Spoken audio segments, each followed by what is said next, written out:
Hello friends, ಎಲ್ರಿಗೂ ನಮಸ್ಕಾರ. ಇವತ್ತಿನ Ugadi special simple chicken biryani ಮಾಡ್ಕೊಂಡಿದ್ದೀನಿ. ಅದು ಸ್ವಲ್ಪ ಚಾಪ್ಸ್ ಇದೆ, ತುಂಬಾ ಟೇಸ್ಟಿ ಆಗಿದೆ. ಇದನ್ನ ಮಾಡೋದು ಹೇಗೆ, ಏನೇನು ಬೇಕಂತ ನೋಡೋಣ ಬನ್ನಿ. ಸಿಂಪಲ್ ಆಗಿ ಚಿಕನ್ ಬಿರಿಯಾನಿ ಮಾಡ್ತಾ ಇದೀನಿ. ಇಲ್ಲಿ ಏನು ರುಬ್ತಾ ಇಲ್ಲ, ಜಸ್ಟ್ ಎಲ್ಲ ಹಾಗೆ ಒಗ್ಗರಣೆ ಕಟ್ ಮಾಡ್ತಾ ಇದೀನಿ. ಪಲಾವ್ ತರನೇ ಮಾಡ್ಕೊಳ್ಬಹುದು, ತುಂಬಾನೇ ಟೇಸ್ಟಿ ಆಗಿರುತ್ತೆ, ಬೇಗ ಕೂಡ ಆಗುತ್ತೆ. ನಮ್ ಟೈಮ್ ಇಲ್ಲ ಅಂದಾಗ ಈ ರೀತಿ ಮಾಡ್ಕೊಳ್ಬಹುದು. ನಾನು 300 ಗ್ರಾಮ್ನಷ್ಟು ಚಿಕನ್ ತಂದು ಬೋನ್ ಇದೆ ವಿತ್ ಬೋನ್ ಚಿಕನ್ ತಂದು ಹಳದಿ ಹಾಕಿ ಒಂದು 3 ಸಲ ತೊಳೆದು ಇಟ್ಕೊಂಡಿದ್ದೀನಿ. ಅಷ್ಟೇ ಮೆಜರ್ಮೆಂಟ್, 1 ಕಪ್ ಅಷ್ಟು ಅಕ್ಕಿನ ನೆನೆಸಿಟ್ಕೊಂಡಿದ್ದೀನಿ. 1 ಸ್ಪೂನ್ ಅಷ್ಟು ಮೊಸರು ಇದೆ, 1 ಬಿಗ್ ಸೈಜ್ ಟೊಮೊಟೊ, ಸ್ವಲ್ಪ ಕಸ್ತೂರಿ ಮೆಂತ್ಯ ಇದೆ, ತುಪ್ಪ ಮತ್ತೆ ಎಣ್ಣೆ 2 ತಗೊಂಡಿದ್ದೀನಿ. ಧನಿಯಾ ಪುಡಿ ಅರ್ಧ ಸ್ಪೂನು, ಖಾರದ ಪುಡಿ ಅರ್ಧ ಸ್ಪೂನು, ಜೀರಿಗೆ ಪೌಡರ್ 1/4 ಸ್ಪೂನು, ಗರಂ ಮಸಾಲ 1/4 ಸ್ಪೂನ್ಗಿಂತ ಕಡಿಮೆ ತಗೊಂಡಿದ್ದೀನಿ, ಸ್ವಲ್ಪನೇ ಕ್ವಾಂಟಿಟಿ ಇರೋದ್ರಿಂದ. ಬೆಳ್ಳುಳ್ಳಿ 1 ಗೆಡ್ಡೆಯಷ್ಟು ಜಜ್ಜಿಟ್ಕೊಂಡಿದ್ದೀನಿ. ಉಪ್ಪು ರುಚಿಗೆ ತಕ್ಕಷ್ಟು, ನಿಂಬೆಹಣ್ಣು ಅರ್ಧ, ಹಸಿಮೆಣಸಿನಕಾಯಿ 2, ಶುಂಠಿ ತುರಿ ಅರ್ಧ ಇಂಚಷ್ಟು. ಶುಂಠಿ ಬೆಳ್ಳುಳ್ಳಿ ಪೇಸ್ಟ್ ಇದ್ರೂ ಕೂಡ ಹಾಕೊಳ್ಬಹುದು, ಈ ತರ ಹಾಕಿದ್ರು ಚೆನ್ನಾಗಿರುತ್ತೆ. ಹಳದಿ ಪುಡಿ 1/4 ಸ್ಪೂನು, ಈರುಳ್ಳಿ 1 ತಗೊಂಡಿದ್ದೀನಿ ಮೀಡಿಯಂ ಸೈಜು, ಪುದೀನ ಸೊಪ್ಪು ಸ್ವಲ್ಪ, ಕೊತ್ತಂಬರಿ ಸೊಪ್ಪು ಒಂದು ಸ್ವಲ್ಪ ಇದೆ. ಇದು ಡ್ರೈ ಗರಂ ಮಸಾಲ, ಇದನ್ನ ಹಾಗೆ ಹಾಕ್ತೀನಿ ಒಗ್ಗರಣೆಗೆ. ಮೆಣಸು 1 20 ಕಾಳಷ್ಟಿದೆ. ಇದು ಕಲ್ಲು ಹೂವು 1 ಮರಾಠ ಮೊಗ್ಗು, ಪಲಾವ್ ಎಲೆ 3 ಪೀಸ್ ಅಷ್ಟಿದೆ, ಸಹಜೀರಾ 1 ಸ್ಟಾರು, ಜಾಪತ್ರೆ ಸ್ವಲ್ಪ ತಗೊಳ್ಳಿ, ಸೋಂಪು 1/4 ಸ್ಪೂನ್ ಇಂತ ಕಡಿಮೆ ಇದೆ, ಚಕ್ಕೆ 2 ಪೀಸು, ಏಲಕ್ಕಿ 2, ಲವಂಗ 1 ಹಾರಿದೆ. ತುಂಬಾ ಸಿಂಪಲ್ ಆಗಿದೆ, ಬೇಗ ಕೂಡ ಆಗುತ್ತೆ, ತುಂಬಾ ರುಚಿಯಾಗೂ ಇರುತ್ತೆ. ಈಗ ಮಾಡೋದಿಗೆ ನೋಡೋಣ. ಕುಕ್ಕರ್ ಬಿಸಿ ಆದ್ಮೇಲೆ 1-2 ಸ್ಪೂನ್ ಅಷ್ಟು ಎಣ್ಣೆ ಹಾಕೊಂಡಿದ್ದೀನಿ. 1 ಸ್ಪೂನ್ ಅಷ್ಟು ತುಪ್ಪ ಹಾಕೊಳ್ಳೋಣ. ಸ್ವಲ್ಪ ಬಿಸಿ ಆದ್ಮೇಲೆ ಈ ಪ್ಲೇಟ್ ತಗೊಂಡಿದ್ವಲ್ಲ ಗರಂ ಮಸಾಲ ಎಲ್ಲಾನು ಒಗ್ಗರಣೆಗೆ ಹಾಕೊಳ್ಳೋಣ. ತುಪ್ಪದಲ್ಲಿ ಒಗ್ಗರಣೆ ಮಾಡೋದ್ರಿಂದ ಅದ್ರ ಟೇಸ್ಟ್ ಸ್ಮೆಲ್ 2 ತುಂಬಾನೇ ಚೆನ್ನಾಗಿರುತ್ತೆ. ಈರುಳ್ಳಿ, ಶುಂಠಿ, ಬೆಳ್ಳುಳ್ಳಿ, ಹಸಿಮೆಣಸಿನಕಾಯಿ ಒಂದೇ ಸಲ ಹಾಕೊಳ್ಳಿ.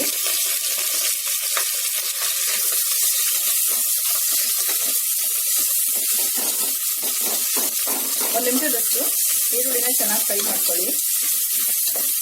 ಮೀಡಿಯಂ ಫ್ಲೇಮ್ನಲ್ಲಿ ಇಟ್ಕೊಂಡಿದ್ದೀನಿ. ಈಗ ಈರುಳ್ಳಿ 1 ನಿಮಿಷ ಫ್ರೈ ಆಗಿದೆ. ಈಗ ಟೊಮೊಟೊ ಹಾಕೊಳ್ಳೋಣ. ಟೊಮೊಟೊ ಕೂಡ 1 ರಿಂದ 1.5 ನಿಮಿಷದಷ್ಟು ಸಾಫ್ಟ್ ಆಗೋಷ್ಟು ಫ್ರೈ ಆಗಲಿ. ಟೊಮೊಟೊ ಸಾಫ್ಟ್ ಆಗಿದೆ. ಈಗ ತಗೊಂಡಿರಂತ ಮಸಾಲೆ ಪುಡಿಗಳೆಲ್ಲ ಹಾಕೊಳ್ಳೋಣ. ಸ್ಟವ್ ಸಣ್ಣ ಮಾಡ್ಕೊಳ್ಳಿ, ಪೌಡರ್ ಹಾಕಿದ ತಕ್ಷಣ ತಳ ಹಿಡಿಯೋ ಚಾನ್ಸ್ ಇರುತ್ತೆ. 1.5 ಸ್ಪೂನ್ ಅಷ್ಟು ಮೊಸರು ಹಾಕೊಳ್ಳೋಣ.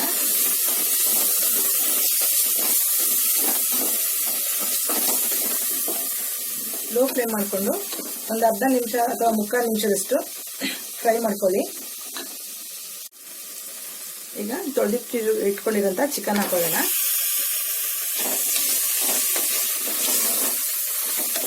ಚಿಕನ್ ಚೆನ್ನಾಗಿ ಮಿಕ್ಸ್ ಮಾಡಿ ಈ ಮಸಾಲದಲ್ಲಿ ಮಿಕ್ಸ್ ಮಾಡಿಬಿಟ್ಟು ಮೀಡಿಯಂ ಫ್ಲೇಮ್ನಲ್ಲಿ 1-2 ನಿಮಿಷ ಫ್ರೈ ಮಾಡ್ಕೊಳ್ಳಿ. ಈಗ 1-2 ನಿಮಿಷ ಫ್ರೈ ಆಗಿದೆ. ಈಗ ಹಳದಿ ಪುಡಿ ಮತ್ತೆ ಉಪ್ಪು ಹಾಕೊಳ್ಳೋಣ. ಉಪ್ಪು ಹಾಕೊಂಡ್ರೆ ಈಗ ಜಾಸ್ತಿ ನೀರು ಬಿಡುತ್ತೆ. ಬಿರಿಯಾನಿಗೆಲ್ಲ ಎಷ್ಟು ಬೇಕು ನೋಡ್ಕೊಂಡು ಉಪ್ಪು ಹಾಕೊಳ್ಳಿ. ಈಗ ಮುಚ್ಚಿಬಿಟ್ಟು ಚೆನ್ನಾಗಿ ಫ್ರೈ ಮಾಡ್ಕೋಬೇಕು. ಚಿಕನ್ ಈಗ ನೀರು ಬಿಡುತ್ತೆ, ನೀರು ಬಿಟ್ಟು ಚಿಕನ್ ಚೆನ್ನಾಗಿ ಬೇಯುತ್ತೆ, ಅಲ್ಲಿವರೆಗೂ ಫ್ರೈ ಮಾಡ್ಕೊಳ್ಳಿ. ಈಗ ಸ್ವಲ್ಪ ಪುದೀನ, ಸ್ವಲ್ಪ ಕೊತ್ತಂಬರಿ ಸೊಪ್ಪು ಹಾಕೊಳ್ಳೋಣ. ಚಿಕನ್ ಸ್ವಲ್ಪ ಸೊಪ್ಪಿನ ಫ್ಲೇವರ್ ಹೇಳ್ಕೊಂಡು ತುಂಬಾನೇ ಚೆನ್ನಾಗಿರುತ್ತೆ. ಕೊನೆಯಲ್ಲಿ 1 ಸ್ವಲ್ಪ ಹಾಕೊಳ್ಳೋಣ, ಅದಕ್ಕೋಸ್ಕರ ಸ್ವಲ್ಪ ಇಟ್ಕೊಂಡಿದ್ದೀನಿ. ಮೆಂತ್ಯ ಸೊಪ್ಪು ಇದೆ, ಹಸಿ ಮೆಂತ್ಯ ಸೊಪ್ಪು, ಅದನ್ನು ಕೂಡ ಈಗ ಒಗ್ಗರಣೆಗೆ ಹಾಕೊಳ್ಬೋದು. ನಾನು ಕಸ್ತೂರಿ ಮೆಂತ್ಯ ಉಪಯೋಗಿಸ್ತಾ ಇರೋದ್ರಿಂದ ಹಸಿ ಸೊಪ್ಪು ಉಪಯೋಗಿಸ್ತಾ ಇಲ್ಲ. ಚಿಕನ್ ನೋಡಿ ನೀರು ಬಿಟ್ಕೊಂಡು 7 ರಿಂದ 8 ನಿಮಿಷದಷ್ಟು ಫ್ರೈ ಮಾಡಿದ್ದೀನಿ ಮಸಾಲದಲ್ಲಿ. ಉಪ್ಪು ಹಾಕಿದ ತಕ್ಷಣ ನೀರು ಬಿಡೋದ್ರಿಂದ ತುಂಬಾ ಚೆನ್ನಾಗಿ ಫ್ರೈ ಕೂಡ ಆಗಿದೆ, ಒಳ್ಳೆ ಅರೋಮಾ ಬರ್ತಾ ಇದೆ. ಈಗ ತೊಳೆದಿಟ್ಟಿರೋಂಥ ಅಕ್ಕಿ ಹಾಕೊಳ್ಳೋಣ. 10 ನಿಮಿಷ ನೆನೆಸಿಟ್ಕೊಳ್ಳಿ, ಚೆನ್ನಾಗಿರುತ್ತೆ. ನೀವು ಚಿಕನ್ ಒಗ್ಗರಣೆಗೆ ಹಾಕಿ ನೆನೆಸ್ಕೊಂಡು ಸಾಕು. ಚೆನ್ನಾಗಿ ಮಿಕ್ಸ್ ಮಾಡಿ 1-2 ನಿಮಿಷದಷ್ಟು ಈ ಫ್ಲೇವರ್ ಮಿಕ್ಸ್ ಆಗ್ಬೇಕು ಅಕ್ಕಿ ಚಿಕನ್ ಜೊತೆ.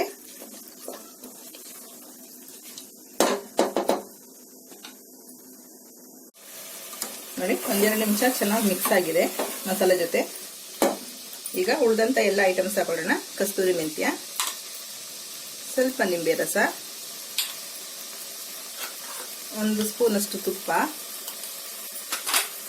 ಮತ್ತೆ ಬಿಸಿನೀರು ಸ್ವಲ್ಪ ಕಾಯಿಸಿ ಇಟ್ಕೊಂಡಿದ್ದೀನಿ. ಕಾಯಿಸಿ ಇಟ್ಟಿರಂತ ನೀರು ಹಾಕೊಳ್ತಿದ್ದೀನಿ. ನೀವು ಬಿರಿಯಾನಿ ಪಲಾವ್ ಮಾಡಬೇಕಾದಾಗ ಆದಷ್ಟು ಬಿಸಿನೀರು ಹಾಕೊಂಡ್ರೆ ಹಿಂಗ್ ತಕ್ಷಣ ಕುದಿ ಬರುತ್ತೆ. ಫ್ಲೇವರ್ ಕೂಡ ತುಂಬಾನೇ ಚೆನ್ನಾಗಿರುತ್ತೆ. ಅನ್ನ ಕೂಡ ತುಂಬಾ ಉದುದ್ರಾಗಿ ತುಂಬಾ ಟೇಸ್ಟಿಯಾಗಿ ಆಗುತ್ತೆ. ಈಗ ನೋಡ್ಕೊಳ್ಳಿ, ಉಪ್ಪು ಖಾರ ಏನಾದ್ರು ರುಚಿ ಬೇಕಾದ್ರೆ ಸ್ವಲ್ಪ ನೋಡ್ಕೊಳ್ಳಿ, ಏನಾದ್ರು ಬೇಕಾದ್ರೆ ಹಾಕೊಳ್ಳಿ. ಸ್ವಲ್ಪ ಪುದೀನ ಸೊಪ್ಪು, ಕೊತ್ತಂಬರಿ ಸೊಪ್ಪು ಮೇಲಿಂದ ಹಾಕೊಳ್ಳೋಣ. ಈಗ ಕ್ಯಾಪ್ ಹಾಕ್ಬಿಟ್ಟು 2 ವಿಸಲ್ ಕೂಗಿಸ್ಕೋಬೇಕು. 2 ವಿಸಲ್ ಕೂಗಿದೆ. ಈಗ ನೋಡೋಣ. ವಾವ್, ಘಮ ಘಮ ಅಂತ ಇದೆ, ಮನೆಯೆಲ್ಲ ಘಮ ಘಮ ಅಂತ ಇದೆ. ತುಂಬಾ ಸಿಂಪಲ್ ಆಗಿ ಮಾಡಿದೀನಿ. ನೆನ್ಸಿಟ್ಟೋದಕ್ಕೆ ಟೈಮ್ ಇಲ್ಲ ಅಂದಾಗ ಈ ತರ ಮಾಡ್ಕೊಳ್ಬೋದು. ತುಂಬಾನೇ ಟೇಸ್ಟಿಯಾಗಿ ತುಂಬಾನೇ ಚೆನ್ನಾಗಿರುತ್ತೆ. ದಿಢೀರ್ ಅಂತ ಆಗುತ್ತೆ ನೋಡಿ. ಅನ್ನ ಕೂಡ ಎಷ್ಟು ಚೆನ್ನಾಗಿ ಆಗೋ ತರ ಆಗಿದೆ. ಈಗ ಸರ್ವಿಂಗ್ ಪ್ಲೇಟ್ಗೆ ಸರ್ವ್ ಮಾಡ್ಕೊಳ್ಳೋಣ. ಸ್ವಲ್ಪ ಇದ್ರ ಜೊತೆ ರಾಯ್ತ ಚೆನ್ನಾಗಿರುತ್ತೆ. ನೋಡಿರಲ್ಲ, ಯುಗಾದಿ ಹಬ್ಬಕ್ಕೆ ಎಷ್ಟು ಸಿಂಪಲ್ ಆಗಿ ಚಿಕನ್ ಬಿರಿಯಾನಿ ಮಾಡ್ಕೊಳ್ಬೋದು ಅಂತೇಳಿ. ನೀವು ಕೂಡ ಮನೇಲಿ ಒಂದ್ಸಲ ಟ್ರೈ ಮಾಡಿ ನೋಡಿ. ತುಂಬಾ ಸಿಂಪಲ್ ಆಗಿದೆ, ಬೇಗ ಕೂಡ ಆಗುತ್ತೆ. ಅಥವಾ ಸಂಡೇ ಯಾವಾಗ ವೀಕೆಂಡ್ ರಜಾ ಇದ್ದಾಗ ಕೂಡ ಈ ರೀತಿ ಮಾಡ್ಕೊಳ್ಬೋದು. ಏನು ರುಬ್ಬೇಕು ಅನ್ನೋದಿಲ್ಲ, ಜಸ್ಟ್ ಒಂದು 20 ನಿಮಿಷದಲ್ಲಿ ಚಿಕನ್ ಬಿರಿಯಾನಿ ರೆಡಿ ಆಗುತ್ತೆ. ಓಕೆ ಫ್ರೆಂಡ್ಸ್, ಈ ವಿಡಿಯೋ ಇಷ್ಟ ಆಗಿರೋ ಲೈಕ್ ಮಾಡಿ, ಶೇರ್ ಮಾಡಿ, ಸಬ್ಸ್ಕ್ರೈಬ್ ಮಾಡಿ. ನಿಮ್ಮ ಅಭಿಪ್ರಾಯ ಅನಿಸಿಕೆ ಕಮೆಂಟ್ ಬಾಕ್ಸ್ ಅಲ್ಲಿ ಹಾಕಿ. Okay, bye, thank you.